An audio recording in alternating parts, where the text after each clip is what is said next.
हाजी मलंग दरबार।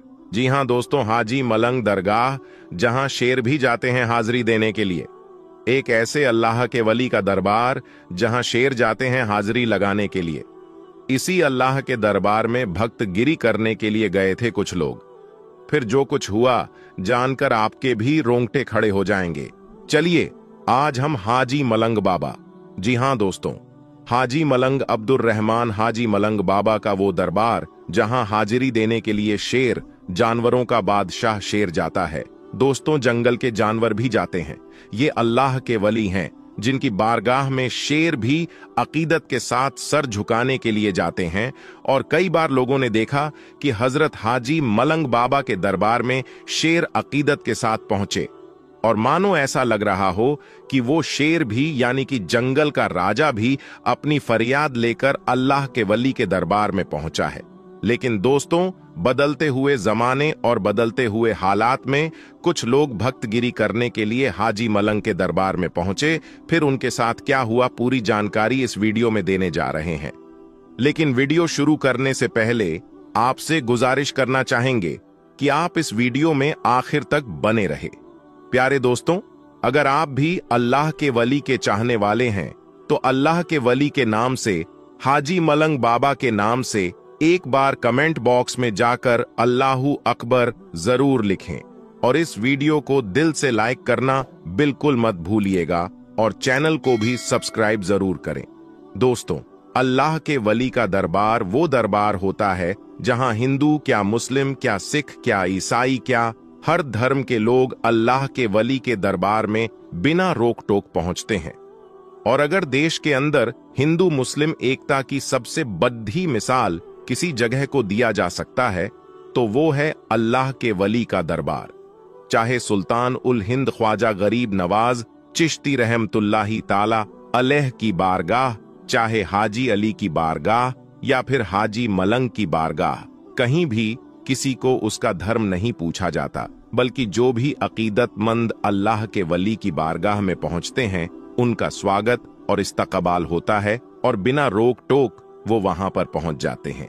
लेकिन दोस्तों, अब कुछ लोग इसका नाजायज फायदा उठाने लगे हैं। अब कुछ लोग इसका गलत फायदा उठाने लगे हैं और इसी तरीके का दिल को दहला देने वाला एक मामला हाजी मलंग की दरगाह से सामने आ रहा है। दोस्तों, पिछले दिनों एक खबर आपने देखी होगी कि कुछ लोग हाजी मलंग बाबा के दरबार में अपनी दावेदारी पेश कर रहे हैं। और जब से उत्तर प्रदेश, जहां के सीएम योगी आदित्यनाथ है, जब से बाबा के राज्य उत्तर प्रदेश में राम मंदिर का उद्घाटन हुआ है, उसके बाद से ही, यानी राम मंदिर के बाद से लगातार ऐसा देखा जा रहा है कि जहां कहीं कुछ लोग अपने आप को बहुत बड़ा भक्त दिखाने के लिए हर जगह जय श्री राम का नारा लगाते हुए नजर आ रहे हैं।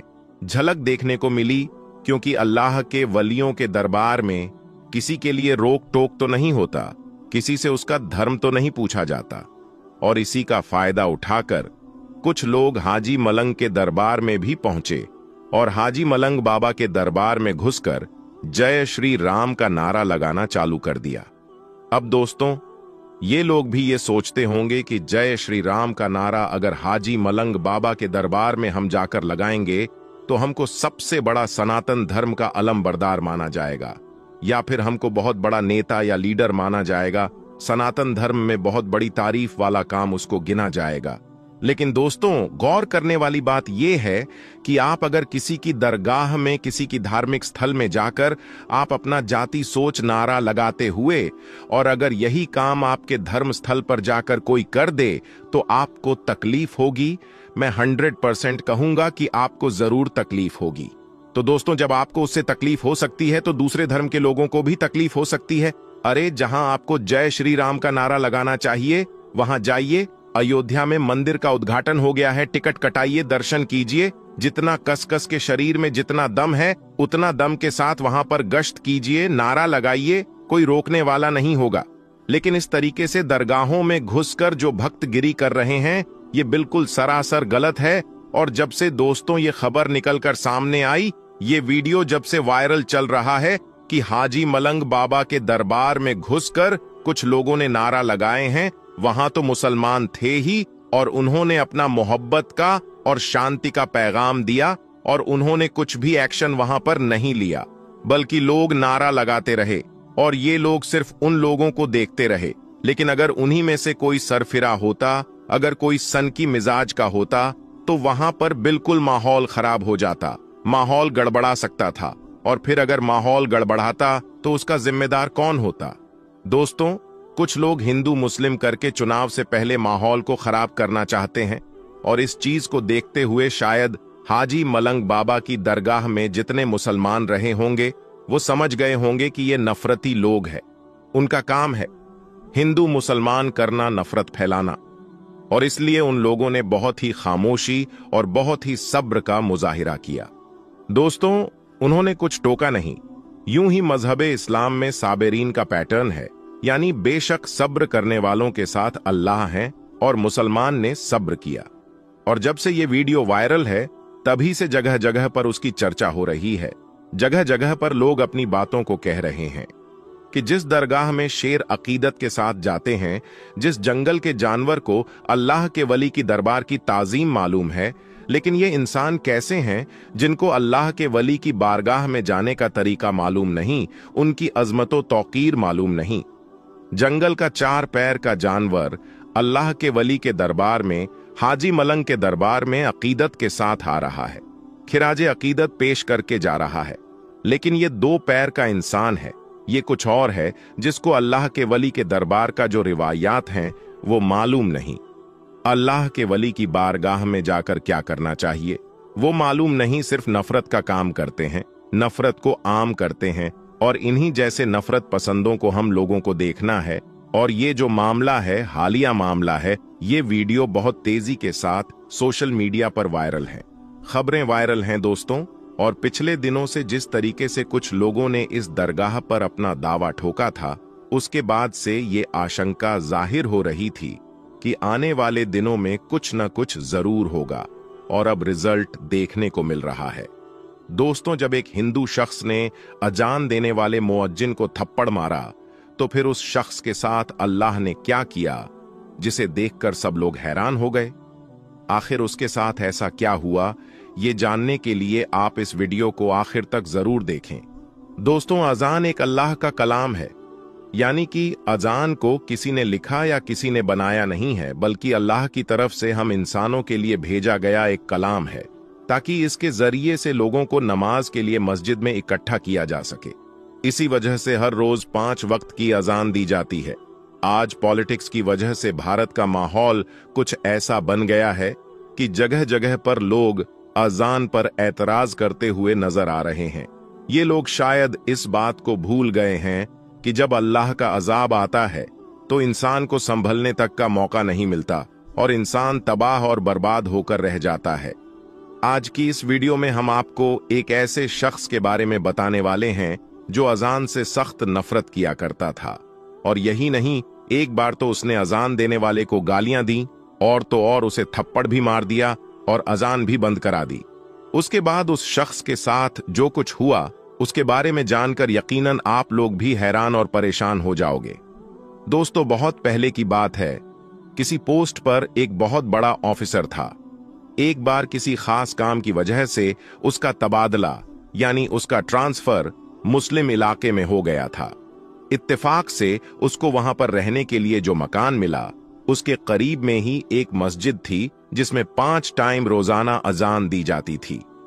एक दिन वो ऑफिसर अपने मकान के अंदर सो रहा था कि इतने में मस्जिद में फजर की अजान होने लगी, यानी कि उसके कानों में अजान की आवाज जोर से पड़ने लगी, जिससे उस ऑफिसर की आंखें खुल गईं। ये देखकर उस ऑफिसर को बहुत गुस्सा आया, इसलिए उसने सुबह होते ही उस मुअज्जिन को यानी अजान देने वाले को अपने पास बुलाया और उससे कहने लगा कि कल से सुबह की अजान लाउड स्पीकर में मत देना, क्योंकि मेरा घर मस्जिद के करीब में है और सुबह अजान की वजह से मेरी नींद में खलल पैदा होता है, यानी कि मेरी नींद खराब होती है। यह सुनकर अजान देने वाले मुअज्जिन ने कहा कि साहब, ये तो अल्लाह का कलाम है, इसको सुनकर तो सुबह सुबह दिल को सुकून पहुंचना चाहिए, और अगर मैं सुबह सुबह लाउडस्पीकर में अजान ना दूंगा तो जो बूढ़े बुजुर्ग लोग हैं उनकी आंखें कैसे खुलेगी। और यही नहीं, बहुत से बूढ़े बुजुर्ग लोग ऐसे भी हैं जिनके पास वक्त देखने के लिए घड़ी भी नहीं है, या फिर उनको घड़ी में टाइम देखना नहीं आता है। ऐसे लोग तो सुबह सुबह अजान की आवाज सुनकर ही मस्जिद में नमाज पढ़ने के लिए आते हैं। और साहब, अजान की आवाज सुनकर आप भी जल्दी सुबह उठ जाया करो, इससे आपको भी बहुत ज्यादा फायदा होगा। सुबह सुबह जल्दी उठकर आप भी पैदल चला करो, इससे आपके जिस्म को भी काफी फायदा हासिल होगा।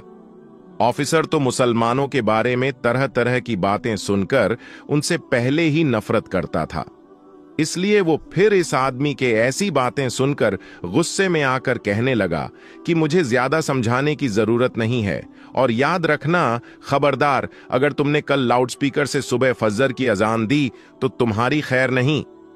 और ऐसे ही उस ऑफिसर ने अजान देने वाले को खरी खोटी सुनाकर भेज दिया। मगर उस अजान देने वाले ने उस ऑफिसर की बात पर कुछ खास ध्यान नहीं दिया, इसीलिए फिर उसने अगले दिन ही सुबह फजर के वक्त लाउडस्पीकर से अजान दे दी। जैसे ही सुबह सुबह उस ऑफिसर ने अजान की आवाज सुनी तो गुस्से से लाल हो गया, और वो फौरन उस अजान देने वाले के पास गया और उसको बुरा भला कहने लगा। और यही नहीं, गुस्से में उसने उस अजान देने वाले शख्स को थप्पड़ मार दिया और कहने लगा कि मैंने तुमको कल कितना समझाया था कि सुबह अजान की आवाज से मेरी नींद खराब होती है, इसलिए लाउडस्पीकर में अजान मत देना, लेकिन तुमने तो मेरी बात पर ध्यान ही नहीं दिया। बेचारा अजान देने वाला उस ऑफिसर को क्या कहता, वो तो थप्पड़ खाकर रोने लगा और दिल ही दिल में अल्लाह ताला से दुआ करने लगा, या अल्लाह, जिसने तेरी इस अजान को देने वाले बंदे पर जुल्म किया, तू इसे अपने अजाब में डाल दे, इसे ऐसी सजा दे कि इसकी अक्ल ठिकाने आ जाए।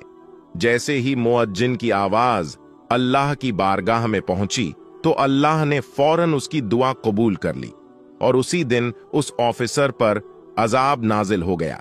यानी कि उसी रात वो अल्लाह की पकड़ में आ गया जिस दिन उसने अजान देने वाले को थप्पड़ मारा।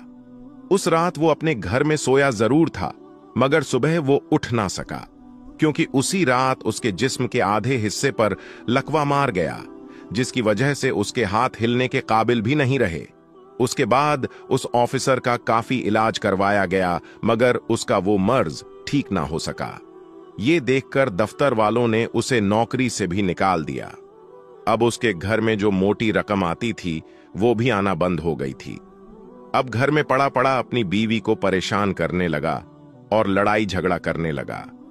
उसकी बेचारी बीवी उसकी खिदमत करती थी, उसे अपने हाथों से खाना खिलाती थी, उसके कपड़े बदलती थी, यानी कि हर तरह से उसकी देखभाल करती थी, और इसके बदले में उसकी बीवी को गालियां ही सुनने को मिलती थी।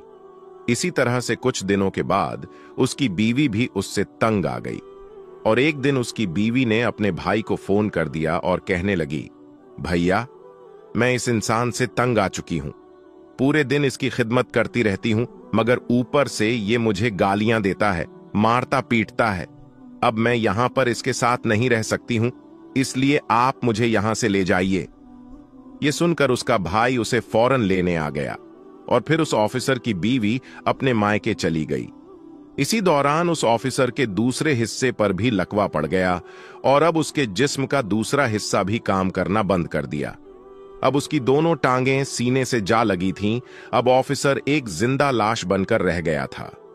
अब ना ही उसके हाथ हिल रहे थे और ना ही उसके पांव काम कर रहे थे, और घर में ना ही कोई उसकी देखभाल करने वाला था। ये देखकर एक दिन उस ऑफिसर का छोटा भाई उसके पास आया और उसे उठाकर अपने घर ले गया। अब ये ना तो खुद उठ सकता था और ना ही खुद के हाथों से खा पी सकता था। अब कौन हर रोज बच्चों की तरह उसकी नजासत धोए, अब कौन इसके कपड़े बदलवाए। ऐसे ही करते करते एक दिन उसके भाई की बीवी भी उससे तंग आ गई और कहने लगी, मुझसे तो ये रोज रोज काम नहीं होगा।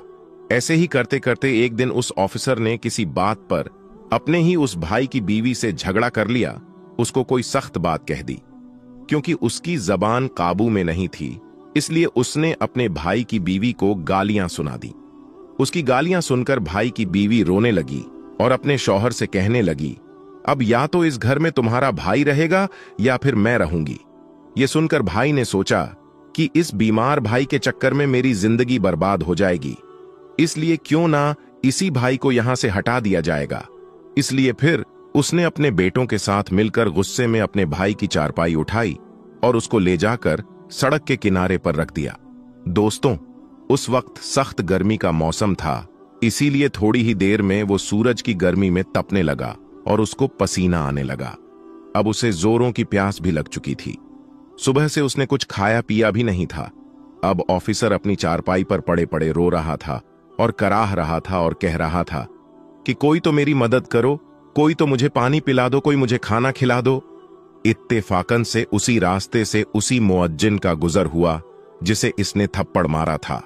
उसने देखा कि सड़क के किनारे चारपाई पर एक शख्स लेटा हुआ फरियाद कर रहा है। ये देखकर वो मुअज्जिन उसके पास गया। जैसे ही उसने उस ऑफिसर को देखा तो वो पहचान गया कि ये वही ऑफिसर है जिसने उसको थप्पड़ मारा था। ये देखकर मुअज्जिन हैरान हो गया और पूछने लगा, ऐ शख्स, तुम्हारे साथ ये क्या हो गया है? तुम तो एक बहुत बड़े ऑफिसर हुआ करते थे। वो ऑफिसर भी मुअज्जिन को पहचान चुका था और उसने पड़े पड़े ही मुअज्जिन के आगे अपने हाथ जोड़ दिए और कहने लगा कि मेरी बर्बादी उसी दिन शुरू हो गई थी जिस दिन मैंने आपको थप्पड़ मारा था। फिर उस ऑफिसर ने अपनी पूरी दर्द भरी कहानी उस मुअज्जिन को सुना डाली। उसने बता दिया कि उसी रात मेरे जिस्म पर लकवा पड़ गया था। उसके बाद से मेरी हालत बिगड़ते बिगड़ते आज मेरी हालत ऐसी हो गई है कि आज मेरे पास कोई खड़ा तक नहीं होता है। मेरे सब अपनों ने मुझे ठुकरा दिया है। इतना कहते कहते वो ऑफिसर फूट फूट कर रोने लगा। उसकी हालत देखकर उस मुअज्जिन को उस पर तरस आ गया। उसने उसको पानी पिलाया और उसके लिए खाना लेकर आया।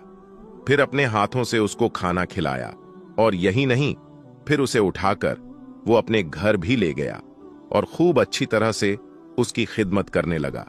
उस मुअज्जिन ने उसे बताया कि तुमने अल्लाह की शान में गुस्ताखी की है, इसीलिए तुम सच्चे दिल से अल्लाह से माफी मांगो।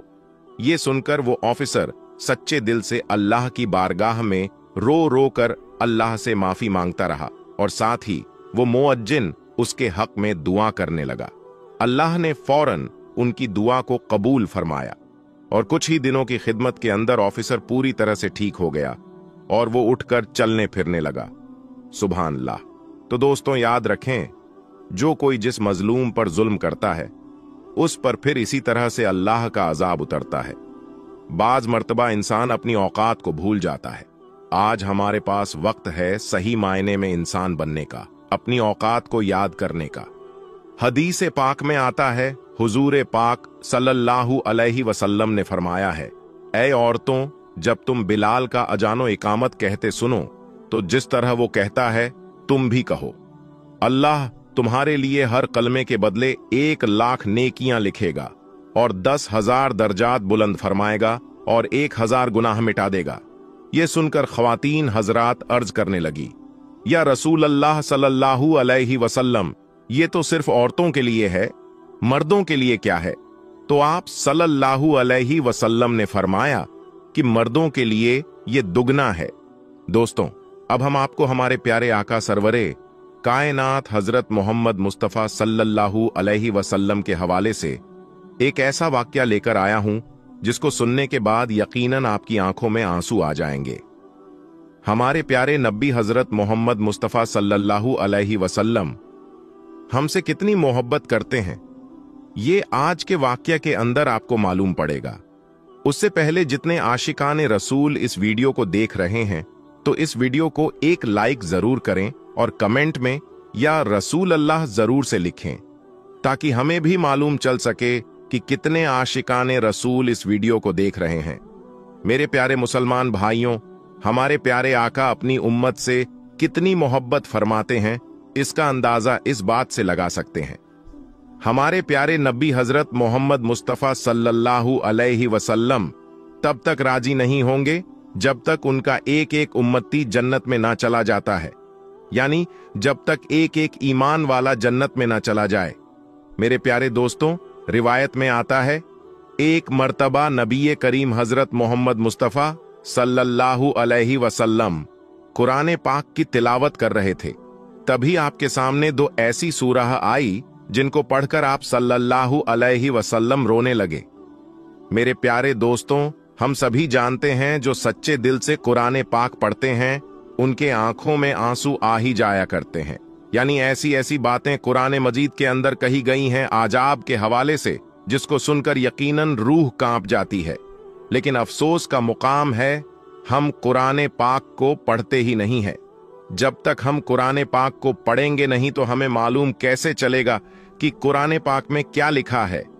दुनिया वाले कुरान पाक को पढ़कर हिदायत पा रहे हैं और हम कुरान पाक को अलमारी में रखकर सजा देते हैं। ये बड़े ही अफसोस की बात है।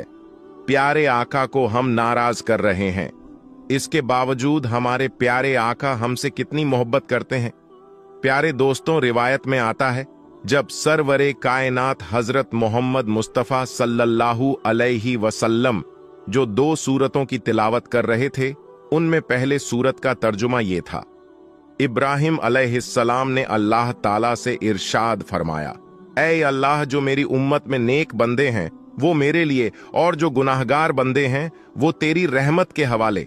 इसके बाद जब दूसरी सूरह पढ़ी तो ईसा अलैहिस्सलाम के हवाले से। ईसा अलैहिस्सलाम ने फरमाया, ऐ अल्लाह, ये तेरे बंदे हैं, तू अपने बंदों के साथ जो चाहे कर।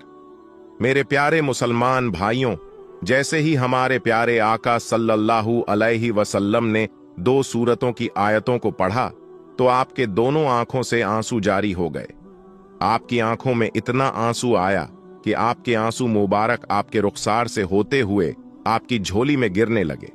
प्यारे मुसलमान भाइयों, हम सभी जानते हैं अल्लाह ताला इस दुनिया में सबसे ज्यादा जिस चीज से मोहब्बत फरमाता है तो वो अपने महबूब सल्लल्लाहु अलैहि वसल्लम से फरमाता है। और यकीनन वो अपने महबूब को रोता हुआ नहीं देख सकता, अपने महबूब को गमजदा नहीं देख सकता है। ये सरवरे कायनात हजरत मोहम्मद मुस्तफ़ा सल्लल्लाहु अलैहि वसल्लम की शान है। तो मेरे प्यारे मुसलमान भाइयों, जैसे ही आपकी आंखों से आंसू आए, आपकी आंखों में आंसू आ जा रहे थे। फिर आपने अल्लाह ताला की बारगाह में रोते हुए हाथ उठाया और रोते हुए अल्फाजों में अल्लाह ताला से अर्ज करने लगे हैं, ए अल्लाह मेरी उम्मत, ये अल्लाह मेरी उम्मत, ये अल्लाह मेरी उम्मत। यानी मेरे प्यारे मुसलमान भाइयों, हजरत इब्राहिम अलैहिस्सलाम ने भी ये बात कह दी थी कि जो गुनाहगार बंदे हैं, ए अल्लाह, वो तेरी रहमत के हैं और वो तेरी रहमत के हवाले हैं। जो नेक बंदे हैं, जो सारे हैं, वो मेरे हो गए। यहां तक कि ईसा अलैहिस्सलाम ने ये बात कह दी, ए अल्लाह, ये तेरे बंदे हैं, जो चाहे कर। इन बातों को पढ़ने के बाद आपकी मुबारक आंखों में आंसू आ गए थे और आप अपनी उम्मत के लिए गम में रोने लगे। अल्लाह की बारगाह में अर्ज करने लगे, ए अल्लाह मेरी उम्मत, ए अल्लाह मेरी उम्मत, ए अल्लाह मेरी उम्मत। मेरे मुसलमान भाइयों, तभी अल्लाह ताला ने जिब्रील अलैहिस्सलाम से फरमाया, ए जिब्रील, जाकर मेरे महबूब को मेरा सलाम कहना और उनसे पूछो वो क्या चाहते हैं। मेरे प्यारे दोस्तों, ये वही परवरदिगार है जो सारी कायनात का मालिक है, जो हमारे रगों से भी ज्यादा करीब है, जो दिलों की बात भी जानता है, जो हम करने वाले हैं वो चीज को भी जानता है। कहने का मतलब यह है कि अल्लाह ताला हर शय पर कादिर है, उससे कोई चीज छुपी नहीं है। लेकिन बावजूद इसके अल्लाह ताला इरशाद फरमाता है, ए जिब्रील, जाओ मेरे महबूब के पास और उनको मेरा सलाम कहना और पूछना, मेरे महबूब क्यों रोते हो। तो मेरे प्यारे दोस्तों, अल्लाह ताला के इस इरशाद के बाद जिब्रील अलैहिस्सलाम महबूबे खुदा की बारगाह में हाजिर होते हैं। यानी सरवरे कायनात हजरत मोहम्मद मुस्तफ़ा सल्लल्लाहु अलैहि वसल्लम की बारगाह में हाजिर हुए, आकर सलाम अर्ज किया और फरमाया, अल्लाह आपसे ये बात पूछ रहा है, आप क्यों रोते हैं। तो मेरे प्यारे दोस्तों, जिब्रील अलैहिस्सलाम के इस बात पर हमारे प्यारे आका सल्लल्लाहु अलैहि वसल्लम ने फरमाया, मुझे मेरी उम्मत का गम रुला रहा है। ये बात सुनकर हजरत जिब्रील अलैहिस्सलाम ने अल्लाह की बारगाह में जाकर ये सारी बातें अर्ज कर दी। उसके बाद फिर अल्लाह का इरशाद हुआ, जिब्रील जाकर मेरे महबूब को मेरा सलाम पेश करना और उनसे कहना, उनको घबराने की जरूरत नहीं है, उनको इतना परेशान होने की जरूरत नहीं है, उनको इतना नवाजा जाएगा कि वो राजी हो जाएंगे। फिर हजरत जिब्रील अलैहिस्सलाम अल्लाह के महबूब की बारगाह में हाजिर होकर उनको अल्लाह का सलाम पेश करते हैं और फिर अल्लाह का पैगाम सुनाते हैं और ये बात कही कि अल्लाह आपको सलाम करता है और कहता है, अगर उम्मत का गम आपको परेशान कर रहा है तो आपका रब आपको इतना नवाजेगा कि आप राजी हो जाएंगे। मेरे प्यारे मुसलमान भाइयों, देखें किस तरह से अल्लाह ने अपने महबूब से मोहब्बत फरमाई। कहने का मतलब यह है कि एक ही आयत के अंदर 3 मर्तबा आपका इस्तेमाल किया गया कि आपका रब आपको इतना नवाजेगा कि आप राजी हो जाएंगे। और मेरे प्यारे दोस्तों, यकीनन हमारे प्यारे आका हजरत मोहम्मद मुस्तफ़ा सल्लल्लाहु अलैहि वसल्लम आखिरत में उस वक्त तक राजी नहीं होंगे जब तक उनका एक एक उम्मती ईमान वाला जन्नत में ना चला जाए। प्यारे दोस्तों, जो ईमान वाला हमारे प्यारे आका का उम्मती होगा, अगर वो जहन्नम में भी चला जाएगा तो हमारे प्यारे आका उसको जहन्नम से निकालकर जन्नत में दाखिल करवाएंगे। सारे उम्मती जन्नत में जरूर जाएंगे। वो ईमान वाला जिसके दिल में प्यारे आका सल्लल्लाहु अलैहि वसल्लम की मोहब्बत होगी, वो लोग जन्नत में चले जाएंगे। हमारे प्यारे आका सल्लल्लाहु अलैहि वसल्लम कयामत के दिन हश्र के मैदान में सजदारेज हो जाएंगे और आपके सजदरेज होने के बाद अल्लाह ताला इरशाद फरमाएगा, ऐ मेरे महबूब, आप अपनी बात रखिए, आपको राज्य किया जाएगा। फिर प्यारे आका सल्लल्लाहु अलैहि वसल्लम रोते हुए आंसुओं से ये बात कहेंगे, ऐ अल्लाह मेरी उम्मत, ऐ अल्लाह ये मेरी उम्मत है, ऐ अल्लाह मेरी उम्मत को माफ कर दें। उसके बाद अल्लाह ताला एक एक उम्मती को जन्नत में डाल देगा और फिर अल्लाह ताला इरशाद फरमाएगा, ऐ मेरे महबूब अपने सर सजदे से उठाइए, आपके रब ने आपकी उम्मत को माफ कर दिया। उसके बाद अल्लाह ताला इरशाद फरमाएगा, ऐ मेरे महबूब अब तो राजी हो ना। और फिर उसके बाद प्यारे आका सल्लल्लाहु अलैहि वसल्लम फरमाएंगे, ऐ अल्लाह मैं राजी हो गया। मेरे प्यारे दोस्तों, ये है मेरे आका की शान और उनकी मोहब्बत। लेकिन आज हम अपने उसी आका को नाराज करते हैं। अफसोस का मुकाम है, अफसोस की बात है जो बुग़्ज़ रखते हैं, आका से जो नफरत करते हैं, आका से और आका में ऐब ढूंढते हैं। जिन्हें अल्लाह ताला ने पाक कर दिया हर ऐब से, उनके अंदर ऐब ढूंढने की कोशिश करते हैं। दोस्तों, उन लोगों के लिए बड़े अफसोस की बात है जिन्हें अल्लाह ताला आप कहकर पुकार रहा है, लोग उन्हें तू मैं कहकर पुकारते हैं। प्यारे दोस्तों, सभी लोग अल्लाह ताला को राजी करने में लगे हुए हैं, लेकिन हश्र के दिन अल्लाह ताला अपने महबूब को राजी करने में लगा रहेगा। सुभान अल्लाह। दोस्तों, अब हम आपको बताते हैं कि हजरत अली रजी अल्लाह ताला अन्हो ने फरमाया कि 11 औरतें बेवफा होती हैं। तो वो 11 औरतें कौन कौन सी है, आगे हम आपको इस वीडियो में जरूर बताएंगे। इसलिए जो भी शादीशुदा मुसलमान इस वीडियो को देख रहे हैं और आप मालूम करना चाहते हैं कि जो औरतें बेवफा होती हैं उनके अंदर कौन कौन सी निशानियां होती हैं, तो इस वीडियो को आप आखिर तक जरूर देखिएगा। दोस्तों, हजरत अली ने फरमाया कि बेवफा औरतों की 11 निशानियां होती हैं। नंबर 1, पर्दा न करने वाले औरत। दोस्तों, हजरत अली ने फरमाया कि जो औरत अपने आप को ढककर नहीं रखती, वो इस दुनिया की बेवफा औरतों में से एक औरत है। नंबर 2, शौहर की नाफरमानी करने वाली औरत। दोस्तों, हजरत अली ने फरमाया कि जो औरत अपने शौहर का कहना नहीं मानती, वो इस दुनिया की सबसे बेकार और बेवफा औरतों में से एक है। नंबर 4, बालों को खुला रखने वाली औरत। दोस्तों, जो औरत अपने बालों को खुला छोड़ती है, यानी अपने बालों की नुमाइश करती है, वो भी बुरी और बेवफा औरत होती है। नंबर 5, सबसे ज्यादा अक्लमंद समझने वाली औरत। दोस्तों, हजरत अली ने फरमाया कि ऐसी औरत जो अपने खानदान में अपने आप को सबसे अफजल समझती है, वो औरत भी बेकार और बेवफा होती है। नंबर 6, ज्यादा बोलने वाली औरत। दोस्तों, हजरत अली ने फरमाया कि ऐसी औरत जो दूसरों को बोलने का मौका नहीं देती, ऐसी औरत भी बुरी औरत होती है। नंबर 7, ज्यादा सोने वाली औरत। हजरत अली ने फरमाया कि ऐसी औरत भी बेकार औरत होती है जो सोने की ज्यादा फिक्र करती है, यानी जिसको नींद बहुत ज्यादा पसंद हो। नंबर 8, चीख चीख कर बोलने वाली औरत। हजरत अली ने फरमाया कि जो औरत जोर जोर से बात करती है वो औरत भी बेवफा होती है। नंबर 9, बारीक लिबास पहनने वाली औरत। दोस्तों, हजरत अली ने फरमाया कि जो औरत बारीक यानी दिखावे वाले कपड़े पहनती हैं वो औरत भी बेकार और बेवफा औरत होती है। नंबर 10, पीठ पीछे बुराई करने वाली औरत।